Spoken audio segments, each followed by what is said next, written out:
The marriage game. Brock, Kate, and Charles are all from an affluent world. Brock, late 20s to early 30s, physically fit, nice looking. He's dressed country club casual.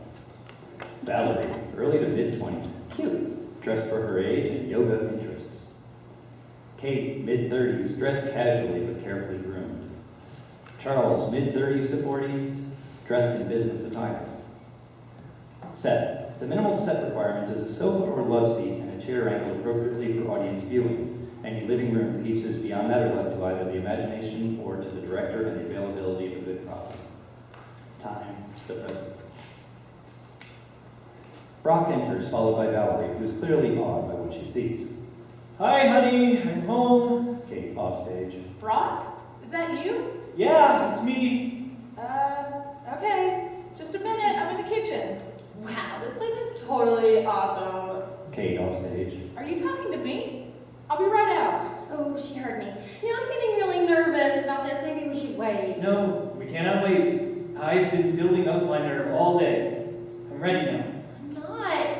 I can't do this alone, Valerie. I need you with me. It just doesn't seem right for me to be here. How would you feel if she was doing this to you? Relieved. That's how I feel. Look, Kate and I haven't been happy for a long time. It took meeting you to make me see. Oh, really? Me? Yes, really. Kate has no passion whatsoever, not like, Grabbing her. well, you know who. Oh, come on. Stop it. Kate, offstage but closer.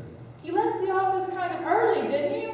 Brock, as they quickly separate. Yes, something came up. Kate, entering from the kitchen. Is there anything I can do to help? Seeing Valerie. Oh, hello. Yes, this is Valerie. Valerie, meet my wife, Kate. So I did hear another voice. Well, how nice to meet you, Valerie. Are you from Brock's office? No, not his office. I'm just, a friend. Oh, but where are my manners? Please, sit down. Valerie sits on the sofa, putting her purse on the floor beside her as Kate sits in the chair. Kate, looking at her watch. I have exactly 2 minutes until I have to stir again, but this is so nice. Brock hardly ever brings his friends home. Well, Valerie is kind of special. Oh, Valerie, changing the subject quickly. You have such a beautiful home. thank you. To Brock. What do you mean she's... I could never dream of living in something so incredibly fabulous. Well, you never know, Valerie. Anything's possible when you're still young. If you don't mind my asking, how old are you? 20. Well, almost. My birthday is like in 3 months. Oh, Brock, do you remember when we were only 20? Can you believe that was 16 years ago? Now, tell me, Valerie, are you still in school or do you work?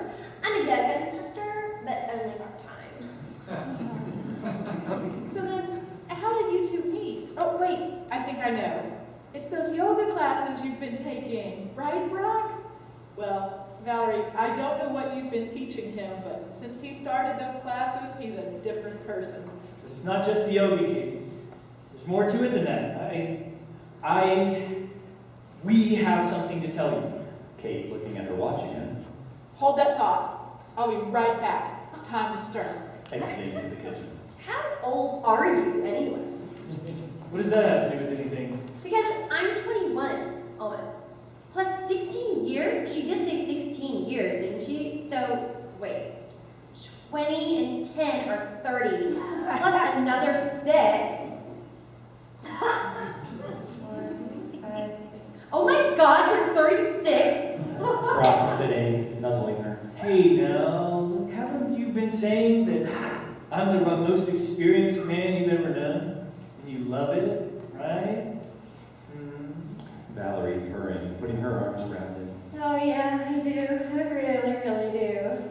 As Kate enters, Brock jumps up and Valerie pretends to be searching for something in the purse she put on the floor. I've turned off the stove. Sitting down. You have my undivided attention. Now, what were you about to tell me? It's about Valerie. I thought it might be. I didn't plan this. Look, please know that I love you and I certainly don't want to hurt you. It's just that, Pacing. Well, sometimes things just happen. You don't mean for them to, but well, you know how it is. No, I don't know how it is. Please, do I have to spell it out for you? I'm afraid you do. I'm afraid I can't. DIVORCE.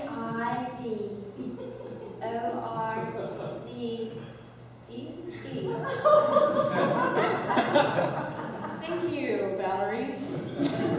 Now, was that so hard? I want you to know, Kate, this wasn't my idea. I'm so sorry. I didn't even know he was married until yesterday. And you still love him. Yes, I do, with all my heart. I've never been with anyone for this long before. How long would that be? Well, it's been at least, well, let me see. The classes started the first of last month. That's 1, 2. Don't tell her that, okay? She's just trying to collect information from the lawyers. Brock, you know I don't need to do that. You can leave free and unencumbered anytime you want. Unencumbered, I said. Didn't Brock tell you? What? Tell me what. Kate indicating the whole room. This is all mine. It's my family who has the money. Brock doesn't own any of this. And besides, he signed a prenuptial agreement. Like Tomcat. I'm sorry, who? Tom Cruise and Katie Holmes. The longer she stayed with him, the more money she got. She must have gotten a bundle. I just didn't know Brock had signed one. To Brock. That's good, right? For me, yes. For him, no, not so much. Our agreement states that he doesn't get a dime. I'm afraid he won't have a job either.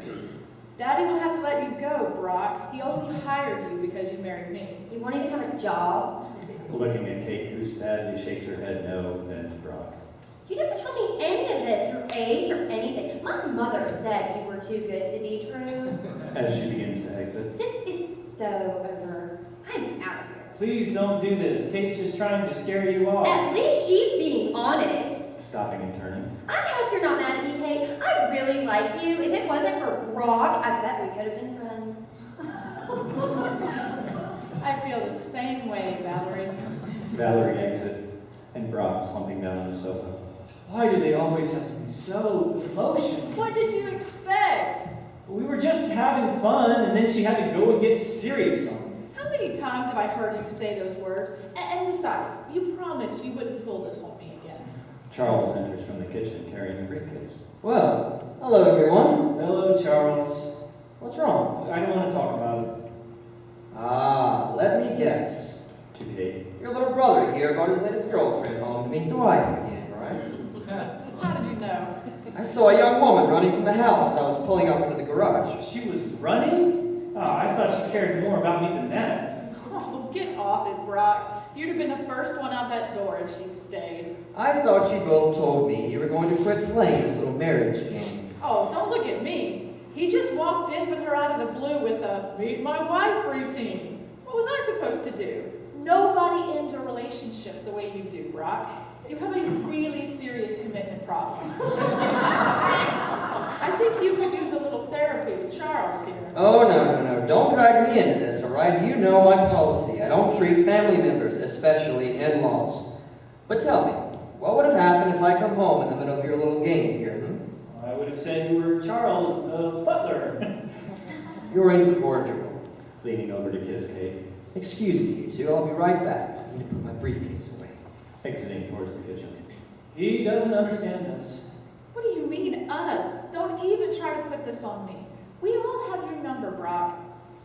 Valerie re-enters and Brock jumps to his feet. Valerie, you came back. I'm not staying. I forgot my purse, that's all. She grabs her purse from the floor, pulling out her keys, dropping them, and bending over to get them. I'm so freaking upset, I don't even know what I'm doing. As Valerie stands, she sees Charles, who has re-entered.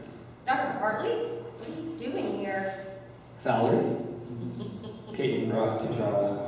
You know her? Boy, I didn't see this one coming. Okay, where's my mother hiding? Your mother's not here. Valerie to Charles. Did she put you up to this again? Well, forget it. If you think I'm going through another intervention, you're crazy. And mother, don't even bother coming out because I'm not staying. This is not an intervention. I bet she told you I stopped going to my meetings, didn't she? You did? Of course I did. Those people are creepy. And besides, the internet says that uptight shrinks like you say people like me have a problem just because we like sex and you don't. You have what kind of problem? Kate going over again.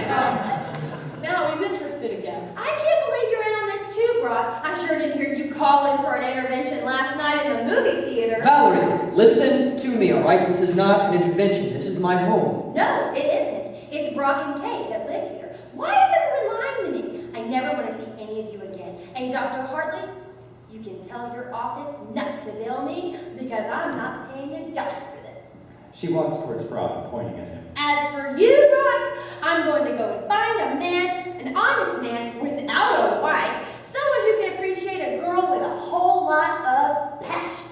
Turning and exiting rapidly. Brock following her off stage. Valerie, wait! I'm not married! Kate's my sister! It's a game we play. I just wanted you to meet my family! I hate it when my work follows me home like that. But you just learned something important about yourself. The internet says you're an uptight shrink who doesn't like sex. Oh, but lucky for you, today I'm Charles, the butler, and he likes it a lot. Kate beginning to exit towards kitchen. Well, then we'd better go upstairs right now before my husband, the shrink, gets home. Charles exiting opposite. Good idea. I'll go lock the doors. Lights.